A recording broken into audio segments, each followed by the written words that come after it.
Dios los bendiga. Vamos a nuestro estudio de Génesis de esta semana y continuamos con el capítulo 5.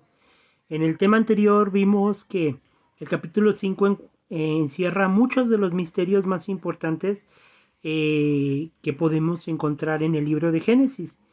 Y aquí continuamos con uno de los misterios más interesantes que está escondido precisamente en lo que es la genealogía de Adán hasta Noé, que fueron 10 generaciones. Esto es interesante porque para muchos leer una genealogía es aburrido, es tedioso, no se le encuentra realmente cosas interesantes a leer una genealogía. Sin embargo, vamos a ver en esta ocasión cómo todo tiene un propósito y un plan en el Señor. Y empezamos precisamente en el versículo 3 de Génesis capítulo 5, y dice la palabra. Versículos 2 y 3. Varón y hembra los creó, los bendijo y llamó el nombre de ellos Adán, el día en que fueron creados. Y vivió Adán 130 años, y engendró un hijo a su semejanza conforme a la imagen, y llamó su nombre Set. Entonces aquí vemos algo interesante. Adán no es solamente un término dado al varón, al primer varón que fue creado, sino también es un término dado al varón y a la hembra en conjunto, es decir, a la especie humana.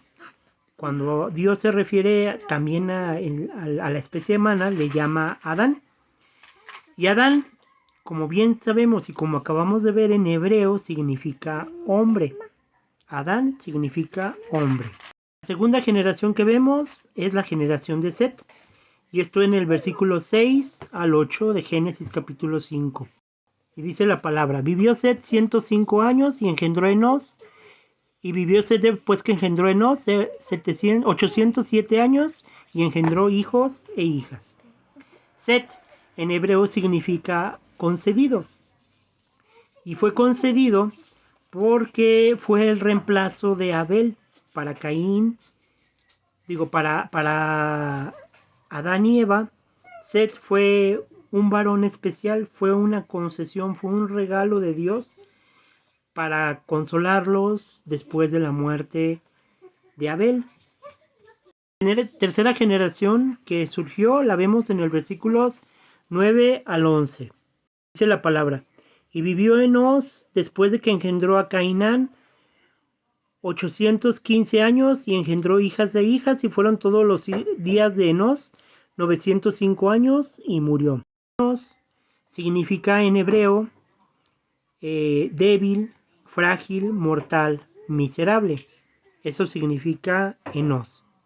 La cuarta generación la vemos del versículo 12 al 14 y es la generación de Cainán.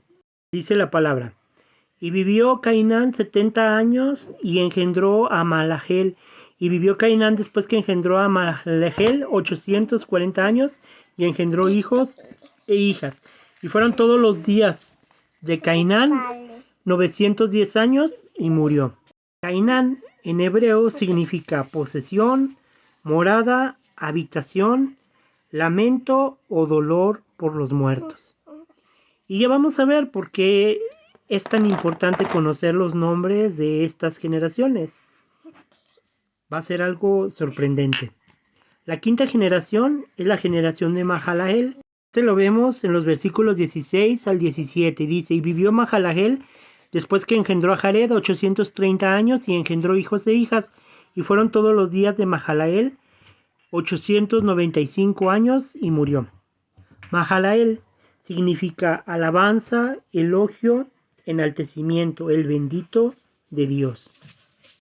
La sexta generación es la generación de Jared. Esto lo vemos en el versículos 18, 19 y 20.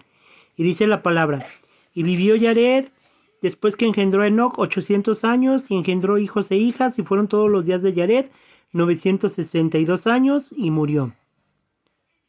Jared significa descender o bajar. Y se dice que en los tiempos de Jared es cuando los hijos de Dios descendieron a corromper a las hijas de los hombres. Y fue cuando surgieron los primeros gigantes en la tierra.